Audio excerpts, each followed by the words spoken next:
On the news tonight, federal government and United States signs agreement to repatriate Abacha's loot. Osun House of Assembly passes Osun Environmental Protection Bill. On the foreign scene, Iran and US move closer to restore deal on nuclear weapon. Good evening and welcome to the major report. Babatunde Bolatito is my name. The federal government today signed an agreement with the United States of America for the repatriation of the sum of $23 million being asset looted by past leaders of Nigeria, including late General Sani Abacha, the Attorney General of the Federation, and Minister of Justice Abubakar Malami signed the agreement on behalf of the federal government, while the U.S. Ambassador to Nigeria, Maribeth Leonard, signed for the government of the United States. The Attorney General of the Federation, in his speech shortly before signing the agreement, said recovered assets, which were made possible with the cooperation of the government of the United States and United Kingdom, will be used in infrastructural development of the country. According to him, efforts were being intensified for the recovery and repatriation of more of the looted assets. The House of Representatives has asked the Nigerian Export Processing Zone Authority to refund to the federal government coffers the sum of 13.3 billion naira in unremitted revenue funds. At the resumption of the House as ad hoc committee of unclaimed government funds in Abuja, the committee asked the agency to provide copies of validated receipt of financial transactions, including its remittances to the government. The Director of Finance and Administration, NEPSA, Oyeshola Oyekunle, who appeared for the organization, insisted that the agency was not in any way indebted to the federal government, as all revenues generated over time have been paid to the government up to date. Oyekunle, however, contradicted himself when he told lawmakers that since NEPSA is not fully funded, it revenues only 25% of the generated revenue to the government and has paid 3.93 billion naira last to the government, making it up to date in payment between the period under review, which is the year 2000 to date. As the challenges in the nation's aviation sector linger, the federal government has disclosed that it was currently engaging relevant authorities to ensure over $600 million of foreign island funds were released. For Minister of Information and Culture, Lai Mohammed, disclosed this during a tour of the Murtala Muhammad International Airport Terminal 2 in Lagos. The terminal, estimated to be worth over $150 million, is one of the 5 airports in Lagos, Abuja, Port Harcourt, Kano, and Enugu that benefited from the $500 million loan deal between Nigeria and China for the building of 4 new terminals. The new terminal has the capacity to process 14 million passengers per year and is built on a landmass of approximately 56,000 square meters with 66 check-in counters. The challenges bedeviling Nigeria's aviation sector has been described as a time bomb capable of destroying the sector, as many businesses under it if urgent steps are not taken by the federal government to address the issues. An aviation expert, Fadikemi Alabi, who stated this while speaking before OSBC News, noted that Nigeria's economy risks total collapse if the issues persist. Oluchi Amuda completes the story. The Nigeria's aviation sector is considered as one of the most vibrant sectors in the country, largely due to the important position it occupies in the travel and tour industry. The sector also serves as a mirror of the nation, since it is the first point of contact for most foreigners visiting the country for the first time, in addition to serving as revenue generation and foreign exchange earner for the country. However, the sector in recent times has been battling some challenges that experts have predicted could lead to the total collapse of the aviation sector if urgent steps are not taken by the federal government to avert the looming danger. The challenges have led some airlines to stop operating in Nigeria, throwing many back into the job market. Also, airlines have had to cancel flights schedule, leaving many customers stranded at the airport. I booked, I think like a week ago, I booked to Dubai. I just returned back from Dubai. I'm supposed to go back to Abuja now. Getting to this place, they've shifted the flight. Some of the issues identified by a ticketing officer in Oshogbo, the Osun State capital, Fadike Melabi, include scarcity of aviation fuel, which has led to high cost of the commodity, costly air tickets, shortage in the supply of dollar, and the $600 million unrepatriated funds for foreign airlines accruing from sales of flight tickets in local currency. She explained that those in the traveling and tour business are feeling the pinch as most people are shying away from traveling by air. Oh, it's been a very rough period right now because the rate at which people fly in this period, normally this is the summer period, it's supposed to be the peak period for travelers, and some people have to like postpone their travel plans, and some even have to reduce the maybe the period they intend to spend abroad, and some even cancel it completely. So just because of the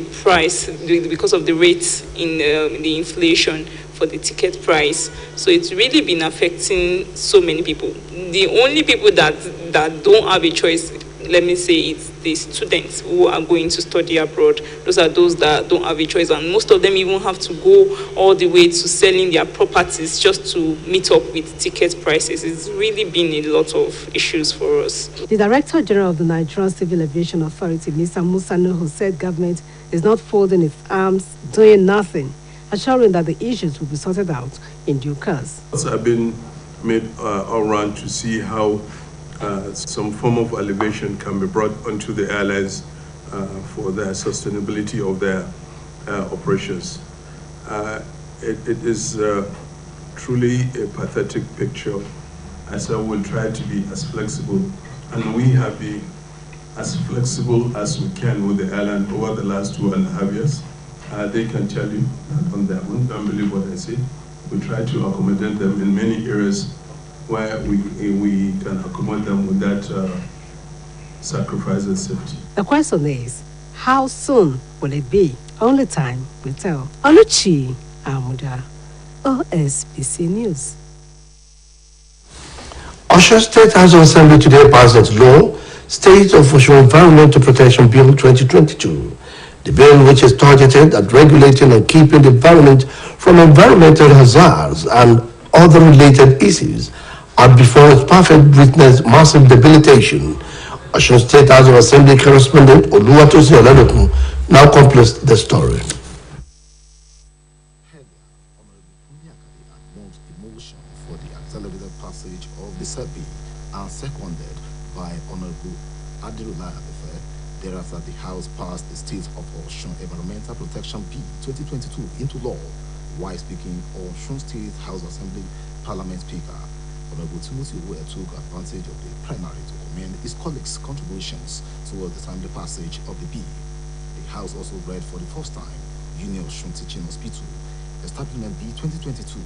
In the course of the plenary, member representing the State constituency, Honorable Babatunde Desmond Ojo, drew the attention of his colleagues on the need to ensure that the public transport in the Osun metropolis have a designated bus stops in order to avert the incessant indiscriminate stoppage and parking which had wreaked a lot of havoc in the town. This ugly trend has to be curtailed to stem the tide of havoc it causes. Many commercial vehicles cannot just stop abruptly along the road. The transporter will be targeting their bus stop, even though the commuters can also go to the bus stop to join any maybe buses or polo. The lawmakers thereafter congratulated and identified with the Speaker of the House, Honorable Timothy Uwe, who with tomorrow turns 50 years. Oluwatosin Oladokun, OSBC News.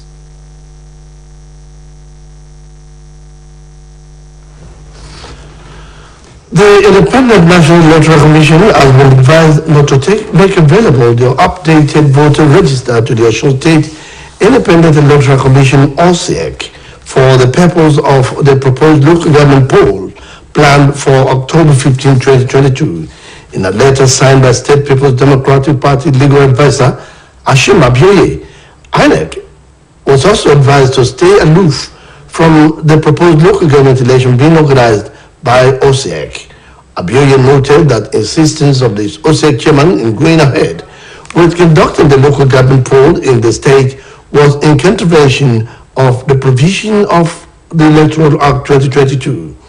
The Osun PDP lawyer stated that a legal action had been instituted in Osogbo Federal High Court to ensure that the provisions of the Electoral Act 2022 were complied with by OSEC in the conduct of local government elections in the state. The OSEC chairman, Prince Segun Oladiton, last week announced that the commission will be conducting local government election, noting that the election was in line with the Osun State Independent Electoral Commission Law 2022, which had been assented to by Governor Adeboyega Oyetola. In the meantime, the state chapter of the All Progressive Congress APC has cautioned the opposition People's Democratic Party in the state to stop turning itself into an instructor of an independent statutory body like Osun State Independent Electoral Commission (OSEC). According to the state chairman of the APC, Prince Boyega Famodo, in a statement issued by his media advisor Kola Olabisi, the PDP lacks constitutional power to dictate to OSEC, which derives its creation and existence from Electoral Act 2022. Famodo reminded the state chapter of the PDP that the symbiotic relationship between the INEC and OSEC is not a master and servant type, but mainly advisory in status. Osun State APC chairman conclusively submitted that such directive must the state PDP to INEC not to release the updated voted list to the OSEC for the purpose of conducting a free, fair, and credible local government election is unlawful and should be disregarded in its entirety. Let's now take a short commercial break. The media report continues in a moment.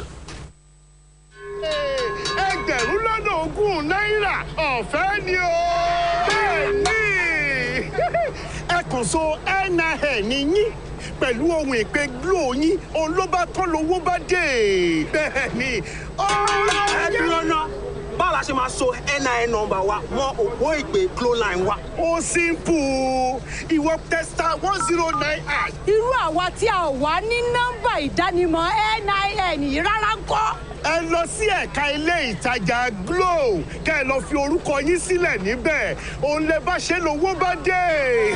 Ẹ dákun ẹ jọ̀wọ́ báwo lèmi náà yóò ṣe jàǹfààní káàdì ìpè $20,000 ọ̀fẹ́. Ṣé ẹ rí àwọn oníbàárà Glo tuntun àti àwọn tó ti wà ń bẹ̀ tẹ́lẹ̀tẹ́lẹ̀? Ǹjẹ́ ẹ mọ̀ pé gbogbo wa pátápátá òun la láǹfààní àti jẹ káàdì?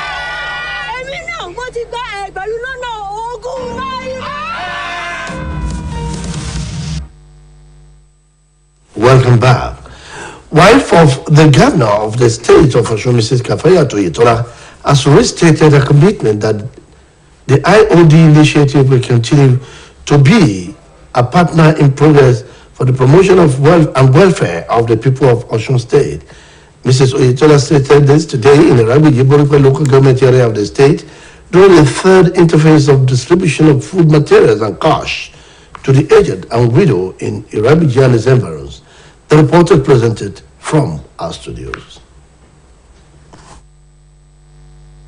Wife of the governor, who doubles as the president of the Ileroluwa Development Initiative, said the program gives room for interviews directly with the elders and widows in the state. Noted that the Ileroluwa Development Initiative started close to a decade ago, in which the NGO constantly made the care and succor of the aged women priority in the society. The chairperson of the organization emphasized that this philosophy behind the program is to promote the society with various developmental programs and projects, including security measures that will make the society safe. Mrs. Oyetola reiterated that elders are the custodian of the values and culture whose welfare should be prioritized.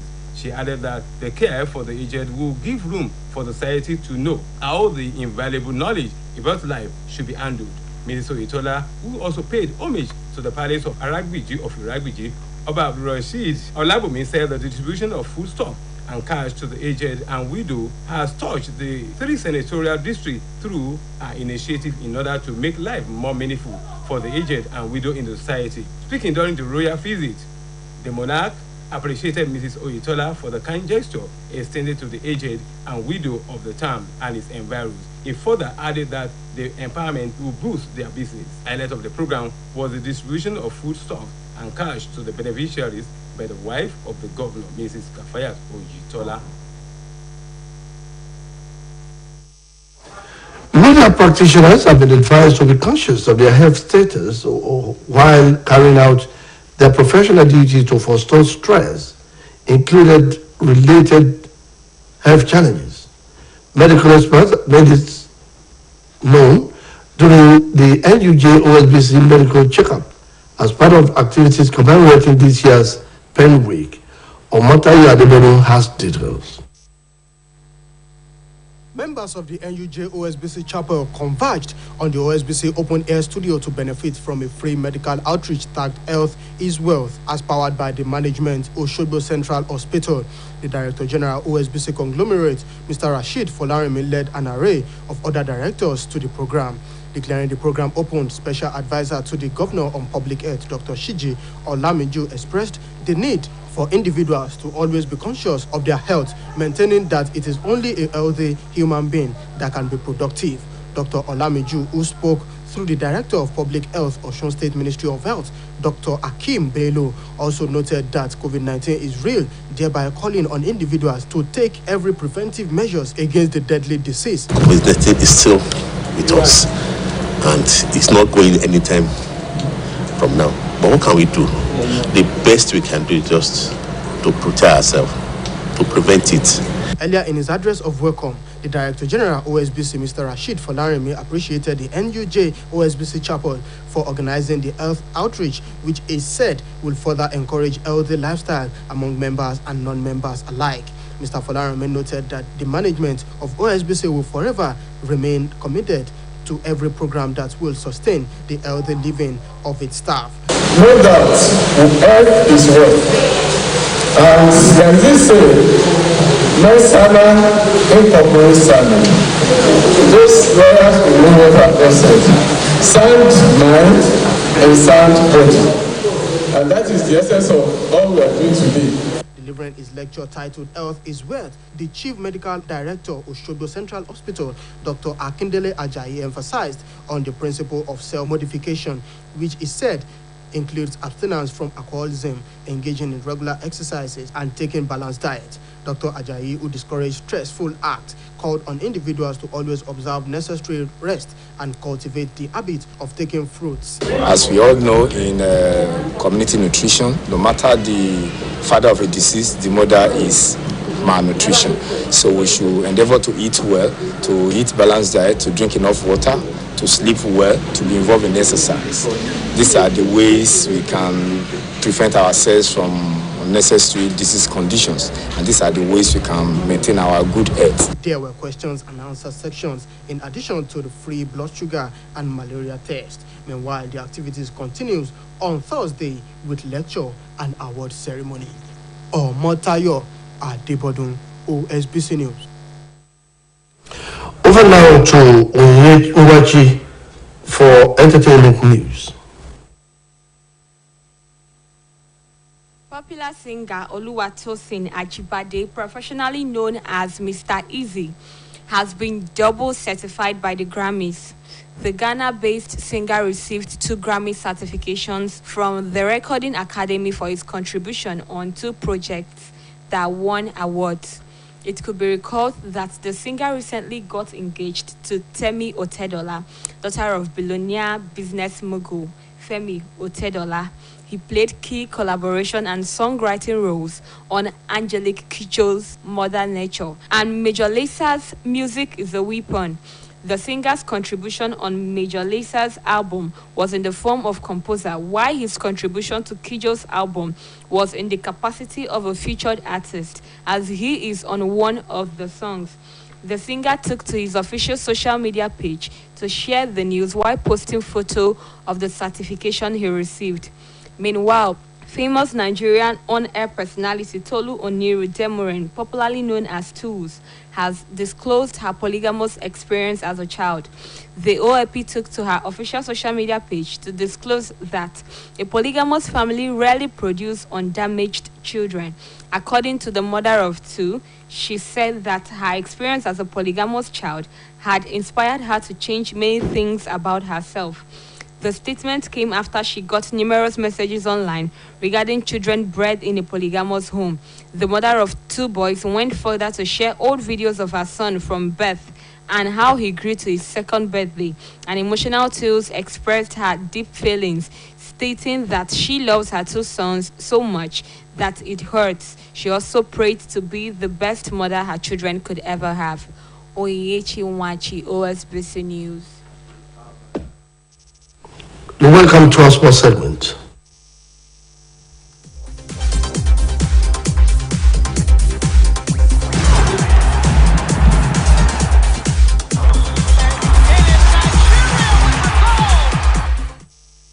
Let's now join Omotayo Adebodu for sport news.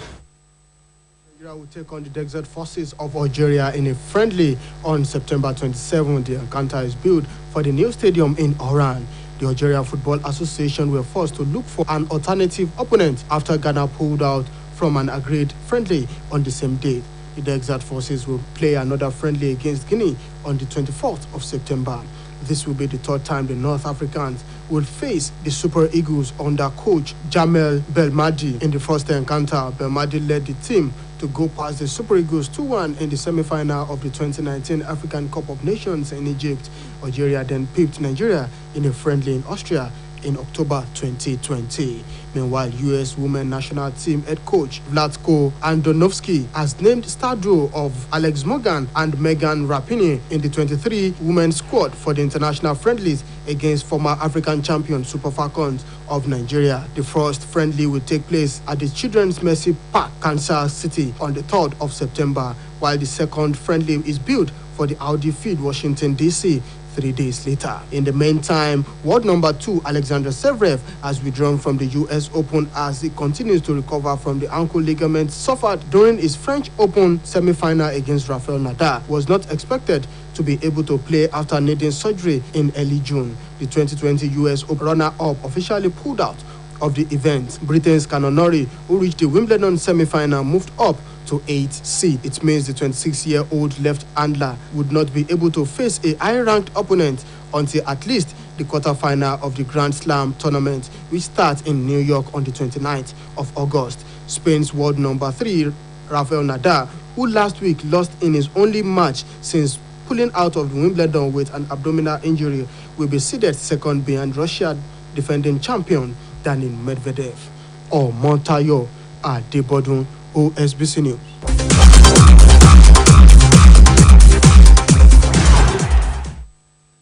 Taufika Tablatini is ready with details of foreign news.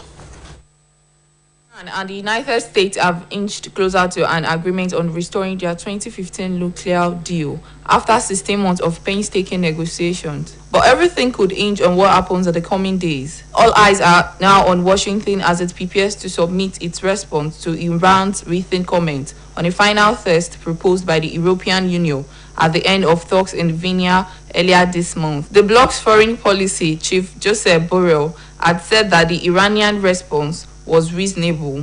Officially confirming the view, a number of European diplomats had anonymously conveyed to Western media outlets. The U.S. Department of State spokesman Ned Price told newsmen that a response will be given as soon as internal consultations are completed, adding that they will not take the 1 day longer than is necessary. This came shortly after Iranian Foreign Ministry spokesman Nasser Kanani accused the U.S. of procrastinating in its response, adding that a meeting in Vienna to seal the deal could happen soon. Meanwhile, Pakistan's cabinet has approved a draft agreement that allows the government to provide troops for security at the FIFA World Cup in Qatar later this year. A summary outlining the agreement to be signed between Doha and Islamabad was approved by the cabinet. Pakistan's information minister, Mariam Aurangzeb, told newsmen ahead of Pakistan Prime Minister Shehbaz Sharif's visit to Qatar. However, it was not immediately clear when the agreement would be signed between the two countries. The cabinet summary said Qatar requested assistance in security-related aspects of the World Cup that will kick off on November, and that Pakistan's military had proposed the signing of an agreement between both states for the purpose.